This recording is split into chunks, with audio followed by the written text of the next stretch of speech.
Assalamualaikum warahmatullahi wabarakatuh.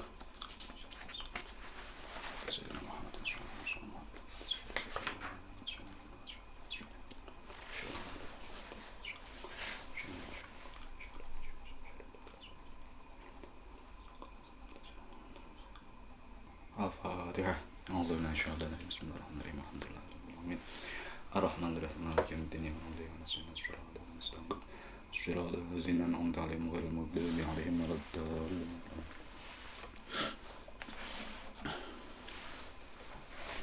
Bismillahirrahmanirrahim. Kita lanjutkan lagi ngaji hadis Mukhtasar Ibnu Abi Jamrah. Sekarang melangkah ke hadis yang ketiga. An Ubadah bin As-Samit. Kemarin sudah dijelaskan siapa Ubadah sedikit ya. Ubadah bin As-Samit. Bismillahirrahmanirrahim. An Ubadah bin As-Samit anna Rasulullah sallallahu alaihi wasallam qala. An Ubadah dari Ubadah bin As-Samit anna Rasulullah sallallahu alaihi wasallam bahwasanya Rasulullah sallallahu alaihi wasallam iku qala bersabda sapa Rasulullah. Rasulullah bersabda bayi'uni. Kalau makna yang saya dapat itu bayi'uni, berjanjilah kalian padaku. Tapi kalau melihat syarahnya itu bayi'a itu adalah jual beli gitu. Proses jual beli. Jadi kalian juallah kalian padaku. Belilah kalian padaku. Jadi, apa yang dibeli? Yang dibeli ini perintah-perintah ini dijual dengan dibeli ongkosnya adalah ya kesungguhannya para sahabat. Jadi Nabi di sini hadis ini adalah tentang seruan Nabi terhadap sahabat Ansor. Di awal-awal sahabat Ansor ini Nabi membaiat mereka ini. Jadi jual beli artinya itu kayak kita Allah menjual barang siapa yang beriman padaku maka masuk surga. Nah, berarti kita beriman pada Allah berarti kita membeli dari Allah. Nah, kita beli, kita beriman, nah Allah akan membayar dengan surga. Nah, jual beli itu semacam itu istilahnya. Nah, tapi di sini lebih kita bisa cerna adalah maknanya adalah bayi'uni, berjanjilah kalian semua padaku, berbaiatlah kalian semua padaku, ala Allah tusyriku, untuk tidak mensyirikkan atau mensekutukan sapa sira kabeh, kalian semua tidak syirik, tidak mensekutukan billahi kelawan Allah, tidak menyekutukan Allah syai'an ing sesuatu apapun. Berjanjilah kalian padaku jangan menyekutukan Allah dengan apapun. Wala tasriqu, dan janganlah kalian mencuri. Mencuri itu apa sih? Mencuri beda dengan copet, beda dengan rampok. Mencuri adalah akhdhu malil ma'sum dzulman khufyatan min hirzi mithlihi, mengambil harta benda barang-barangnya orang yang maksum. Orang yang maksum itu adalah orang yang dijamin oleh agama dan oleh negara dengan cara zalim. Ya, tanpa ada hak kok diambil, tanpa ada apa-apa kok diambil barangnya, itu zalim. Terus mengambilnya khufyatan, dengan cara sembunyi-sembunyi. Maling kan sembunyi-sembunyi. Kalau terang-terangan kan bukan maling namanya. Nah, terus ngambilnya itu barangnya orang itu ada di min hirzi mithlihi, tersimpan di tempat yang memang layak atau biasanya itu disimpan di situ barangnya, di lemari misalnya, atau di kotak atau di berangkas. Tapi misalnya kalau barangnya itu ada di halaman, bukan di halaman sih, di luar pagar gitu, ada motor, kita motor nyimpennya di luar pagar, bukan di halaman rumah, nggak dikunci, terus dicuri oleh orang, berarti yang lalai siapa? Yang lalai kita. Memang itu termasuk pencurian, cuman yang lalai kita. Berjanjilah kalian jangan mencuri, wala taznu, dan jangan zina sapa kalian semua, kalian jangan berzina, wala taqtulu, dan jangan membunuh kalian semua auladakum ing anak-anak kalian, ing piro-piro anak kalian. Jangan kalian membunuh anak. Kan zaman dulu itu budaya atau tradisi di Arab itu punya anak, baik kalau laki-laki kalau perempuan dibunuh karena tidak bisa membanggakan keluarga gitu. Jadi perempuan itu dianggap sebagai sampah, enggak penting. Jadi anaknya dikubur hidup-hidup. Kemudian kalau laki-laki juga dibunuh karena membebani nafkah keluarga, jadi membebani ekonomi keluarga, akhirnya dibunuh. Itu zaman dulu semacam itu. Jadi ya yang punya anak ya yang merasa kaya saja, yang merasa kaya itu punya anak laki-laki. Ya nggak semuanya teman. Ada beberapa kebiasaan yang semacam itu yang masih kolot, ada yang enggak ya ada.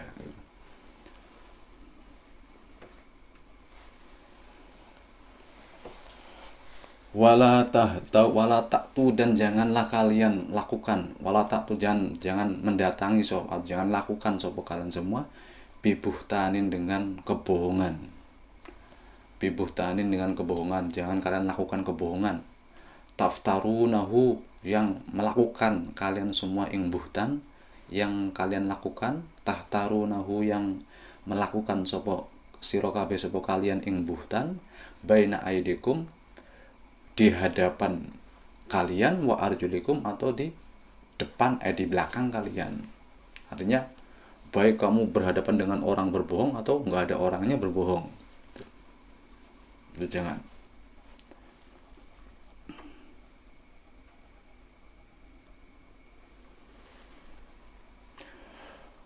Wala ta'su, dan janganlah kalian maksiat fi ma'rufin, dalam masalah kebaikan. Pokoknya dalam kebaikan apa pun nggak boleh maksiat. Maksiat itu adalah apa sih maksiat? Ya maksiat adalah menentang Allah. Isyan.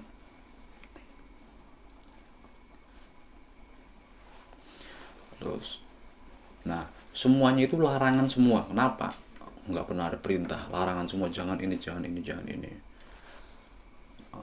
Karena meninggalkan, jangan sampai melakukan, itu lebih mudah daripada kita disuruh melakukan sesuatu. Jangan pergi, udah jangan pergi.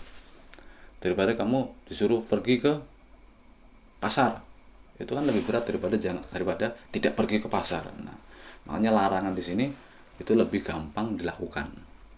Terus juga karena menjauhi mafsadah, menjauhi sesuatu yang membahayakan, itu lebih didahulukan daripada kita mengambil kemanfaatan. Istinabul mafasid muqaddamun ala ijtilabil masalih, ala jalbil masalih. Jadi lebih didahulukan meninggalkan sesuatu yang dilarang daripada melakukan sesuatu yang diperintahkan. Terus kan para sahabat waktu dulu kan masih belum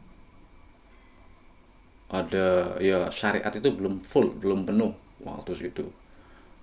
Nah, apalagi orang-orang yang baru awal-awal masuk Islam, itu ya yang dihiasi, yang perlu diisi dalam orang-orang yang baru masuk Islam ya adalah at-takhalli 'anir radha'il dulu.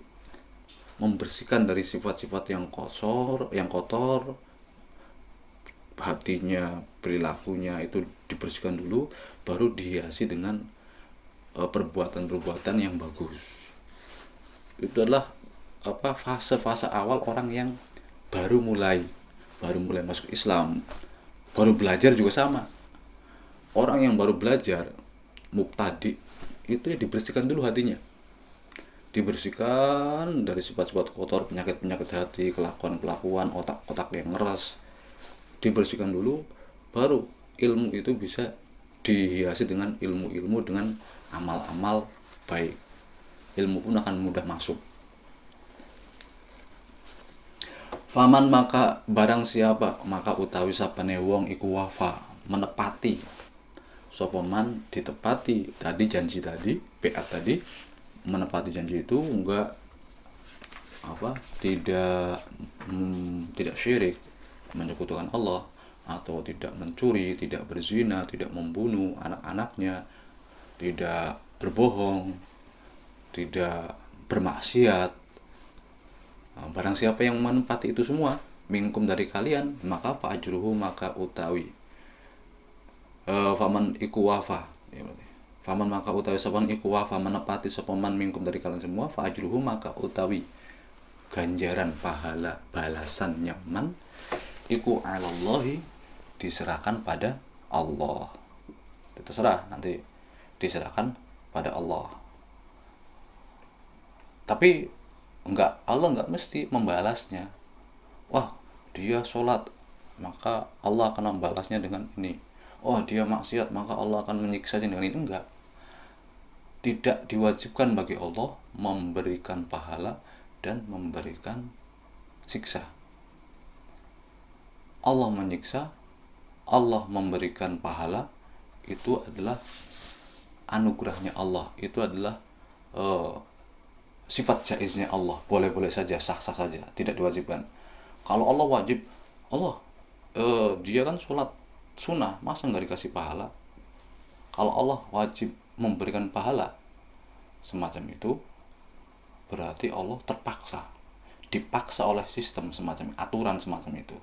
Allah tidak kohrun, Allah tidak mukroh, Allah bebas. Masa Allah dipaksa semacam itu?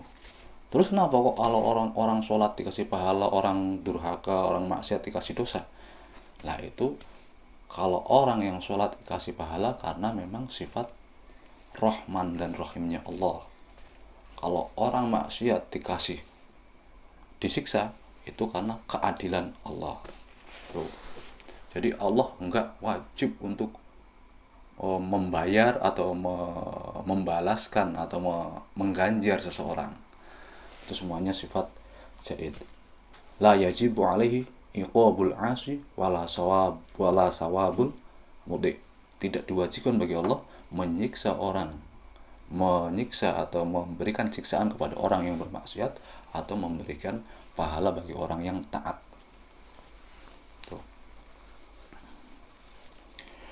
Waman dan utawi sapane wong barang siapa iku asoba mengenai atau mendapati sapa man min zalika dari mengkono-mengkono syirik, terus sarikoh, mencuri, zina, terus pembunuhan, al-qatlu, bohong, atau apalagi maksiat ada di dalam diri seorang tersebut, pernah melakukan zina, pernah mencuri, pernah melakukan syirik misalnya.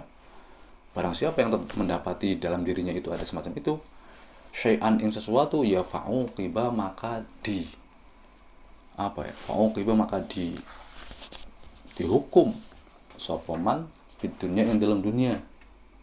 Fa'uqiba maka dihukum sopoman fid dunya yang dalam dunia. Maka di dunia dia akan dihukum, dihad. Hukumannya mencuri potong tangan, membunuhnya dibunuh lagi. Ya syirik atau murtad dia suruh tobat, kalau nggak mau ya dibunuh, dihad. Hanya had hudud hukuman dihukum. Nah, apakah misalnya orang yang mencuri kemudian dihad, dipotong tangannya, itu nanti di dunia itu dunianya dipotong tangan, kemudian di akhiratnya itu bebas? Ya, ulama mengatakan had, hukuman yang terjadi di dunia kalau orang melakukannya itu akan melebur hukuman nanti di akhirat, jadi bebas di akhiratnya. Nah, itu ada ulama semacam ini. Nah, itu terjadi ketika ceritanya itu putranya Sayyidina Umar, namanya siapa,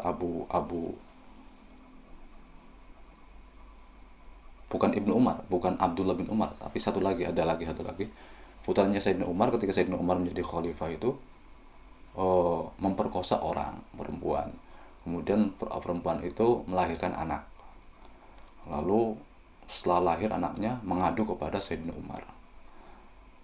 Sayyidina Umar akhirnya awalnya masih ragu terhadap perempuan itu, bener yang memperkosamu adalah anakku.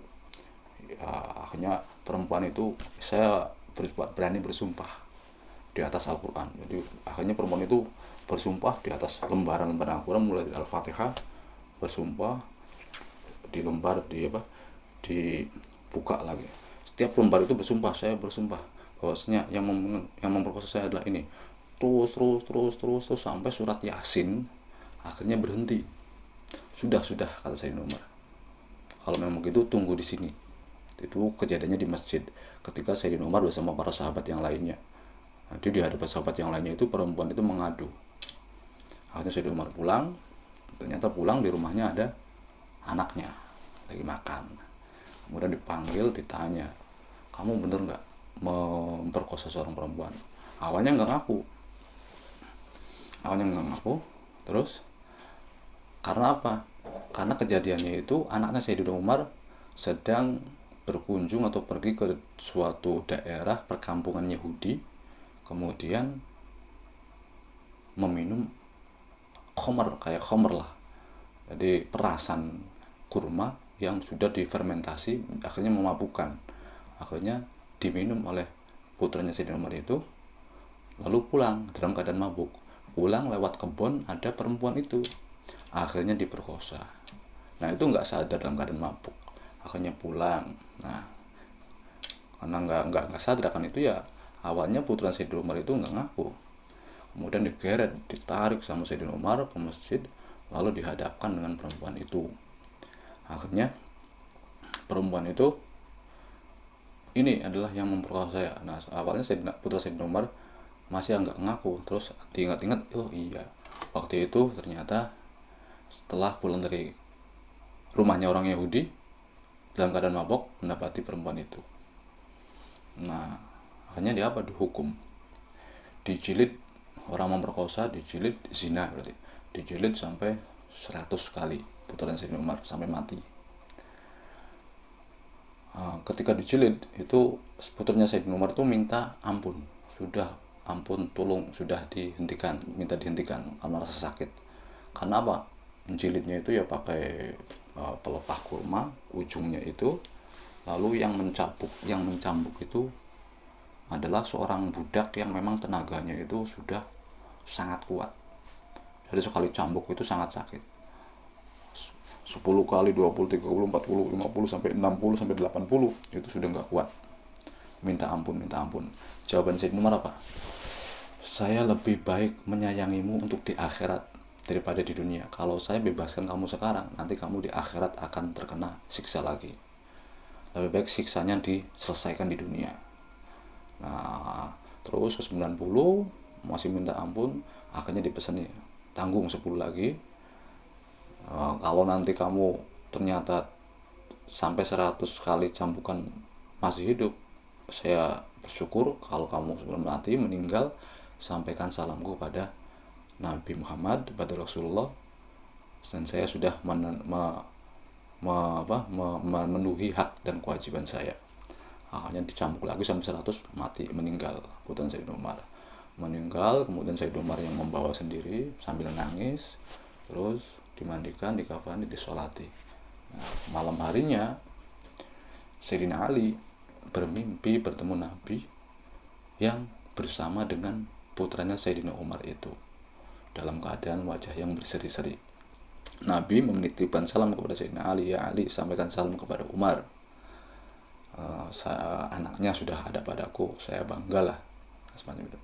Terus mimpinya itu diceritakan pada Sayyidina Umar. Ketika diceritakan semacam itu, Sayyidina Umar menangis saking bersyukurnya.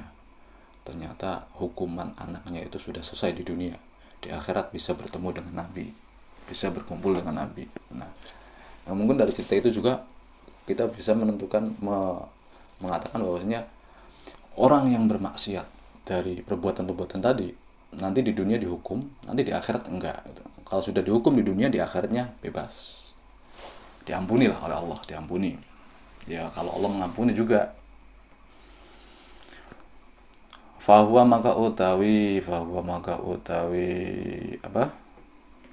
Fa'uqiba maka fi dunya, fahuwa maka utawi ukubah itu iku kafaratun menjadi kafaroh pelebur lahu kedue man.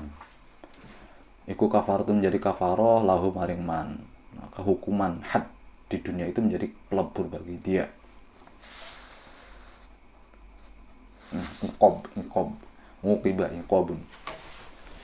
Waman dan utawi sapane wong barang siapa iku asoba mendapati sapa man min zalika sak dari mengkono-mengkono syirik, sariko, zina, membunuh dan terusnya itu, dia telah melakukan itu, perbuatan-perbuatan itu. Kemudian dia thumma zalika syai'an ing sesuatu, thumma sataruhu lalu menutupi sapa man ing thumma sataruhu lalu menutupi ing man sapa Allah Gusti Allah. Lalu Allah tutupi perbuatan buruknya.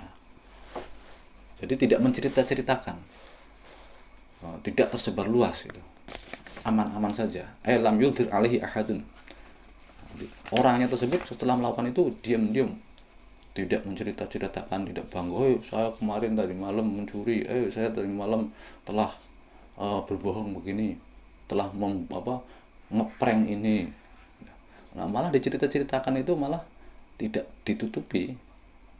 Malah itu justru akan berbahaya bagi dirinya sendiri. Nah, ini dia setelah melakukan perbuatan tadi ditutupi, tidak diceritakan sambil bertaubat gitu. Sambil bertaubat. Summa satarahullahu azza wa jalla. Lalu ya apa yang terjadi? Ya fahuwa maka utawi syai'un, maka perbuatan-perbuatan tadi iku ilallahi diserahkan kepada Allah. Ya sudah, itu diserahkan kepada Allah. Kebijaksanaan Allah. Ya wa insya'a afa wa insya'a, dan apabila menghendaki sapa Allah afa, maka mengampuni sapa Allah anhu dari man. Kalau Allah kehendaki ya Allah akan mengampuninya. Wa insya'a, dan apabila menghendaki sapa Allah aqabahu maka menyiksa sapa Allah ing man. Menyiksa sapa Allah ing man. Maka fabayaknahu maka membaiat sapa kami orang-orang Ansor, ya ini termasuknya Ubadah bin As-Samit, termasuk di dalamnya orang-orang yang dibilangin Rasulullah itu. Fabayaknahu maka baiat sapa berjanji sapa kita ing Nabi ala zalika ing atase mengkono-mengkono la tusyriku billahi syai'an ila akhirih. Kami akhirnya berjanji pada Rasulullah untuk tidak melakukan hal-hal itu. Nah, kita ahli sunnah jamaah itu orang yang melakukan dosa besar, orang yang melakukan dosa itu tidak dihukumi kafir. Jadi masih tetap Islam tapi orang fasik.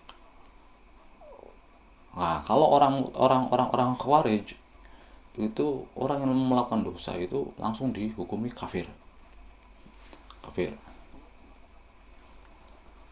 Nah, terus apakah orang yang berdosa di kalangan kita ahli sunnah, orang-orang Islam menurut ahli sunnah jamaah itu bagaimana? Nanti disiksa enggak? Nah, kalau orang ahli sunnah jamaah, ketika ada seseorang berdosa, ya terserah Allah mau diampuni atau tidak. Kalau diampuni ya nanti enggak disiksa, kalau tidak diampuni ya nanti disiksa. Tapi kalau orang kaum Mu'tazilah itu mengatakan orang yang berdosa itu ya sudah pasti disiksa ketika mati. Nah, oleh karenanya hadisnya ini isyaratun ilal kaffi ani syahadah binar ala hadin aw bil jannah li hadin illa man warada. Oleh karenanya masuk surga, disiksa atau tidak, masuk neraka atau tidak, itu kita nggak tahu. Itu semuanya kehendak Allah. Allah berkehendak mengampuni, ya diampuni. Allah berkehendak tidak, ya tidak. Allah menghendaki masuk neraka, Allah menghendaki masuk surga. Oleh karenanya jangan sekali-kali mengatakan wah dia masuk neraka, wah dia masuk surga, dia pasti masuk neraka, dia pasti masuk surga, dia nanti pasti disiksa. Jangan sampai melakukan hal itu, memastikan hal itu, meyakini hal itu, kecuali orang-orang yang memang dalam Al-Quran atau hadis sudah ditetapkan masuk neraka. Kalau kita nggak tahu orang itu merasa, apalagi sesama muslim, nggak boleh mengatakan orang Muslim dia dia melakukan dosa ini, selalu mencuri, selalu berbuat dosa, terus nggak pernah sholat, tapi ya dia muslim, lalu kita menghukumi dia masuk neraka, ini masuk neraka. Jangan, tidak boleh, tidak boleh. Masuk neraka atau masuk surga itu urusan Allah, bukan urusan kita. Jadi kita nggak boleh menghakimi orang dia masuk neraka atau tidak. Nah,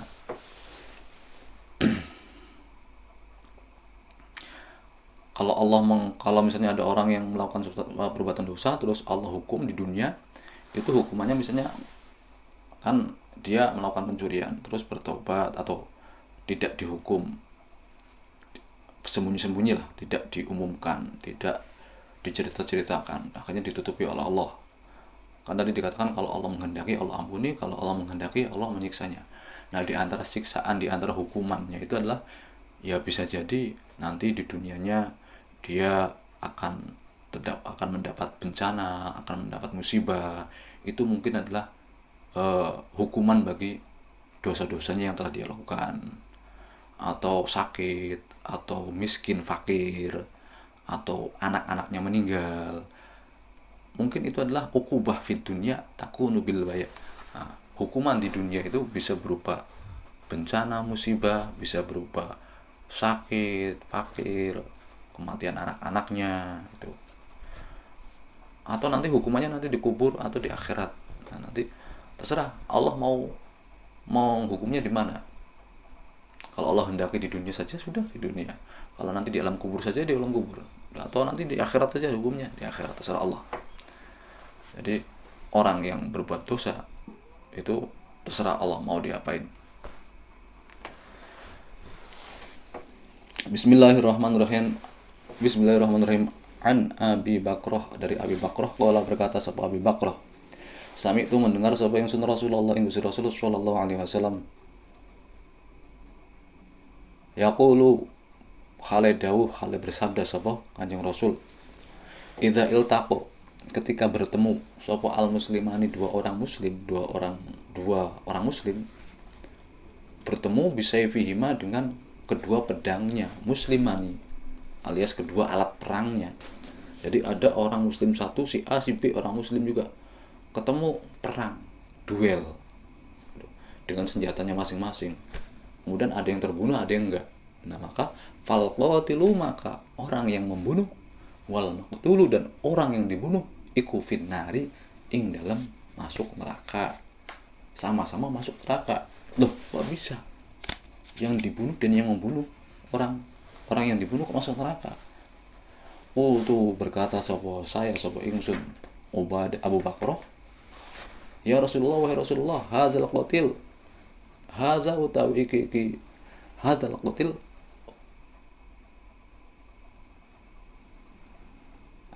utawi iki yang membunuh, ai iku zahirun, jelas. Ya Rasulullah, kalau yang membunuh sih jelas, dia masuk neraka. Nah, fama balul maktul, fama maka iku apa? Balul maktuli, utawi kondisi atau keadaannya orang yang dibunuh. Terus bagaimana orang yang dibunuh kok masuk neraka? Kalau yang membunuh jelas masuk neraka, mungkin bisa diterima. Tapi kok orang yang dibunuh masuk neraka juga? Kok bisa gitu? Tanya. Kan heran juga, masa yang dibunuh masuk neraka? Wala, berkata seperti Rasulullah, ya memang semacam itu. Ka'innahu, sesungguhnya maktul, orang yang dibunuh, iku kana ada sebuah maktul, iku harisun, ingin sekali, ala qatli sahibihi, untuk membunuh temannya maktul. Orang yang sama-sama membawa senjata, pedang, berperang, pasti si A dan si B ini sama-sama ingin membunuh, sama-sama sudah punya tekad untuk membunuh yang lainnya, maka sama-sama masuk neraka. Beda misalnya pembunuh sama yang dibunuh, dia lagi diem saja kemudian ditusuk dari belakang dari orang yang dikenal.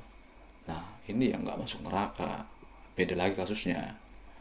Atau kita lagi jalan-jalan, nggak ada salah apa-apa. Bukan kita, ada orang lah, ada orang yang lagi jalan, lagi naik motor, nggak salah apa-apa, tiba-tiba dari belakang ada begal, terus dibunuh, diambil motornya. Nah ini yang dibunuh itu ya nggak sama seperti yang di sini.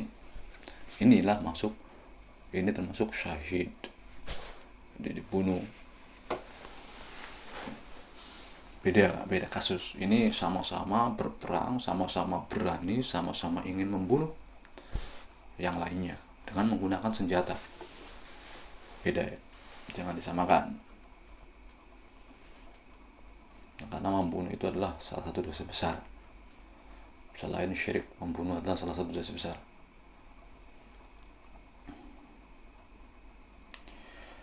Wa an Abi Hurairah radhiyallahu ta'ala anhu wallahu a'lam bishawab. Al-Fatihah. A'udzu billahi minasyaitonir rajim. Bismillahirrahmanirrahim. Alhamdulillahirabbil alamin. Ar-Rahmanir Rahim. Maliki yaumiddin. Iyyaka na'budu wa iyyaka nasta'in. Shiratal mustaqim. Shiratal ladzina an'amta 'alaihim ghairil maghdubi 'alaihim waladdallin. Assalamualaikum warahmatullahi wabarakatuh.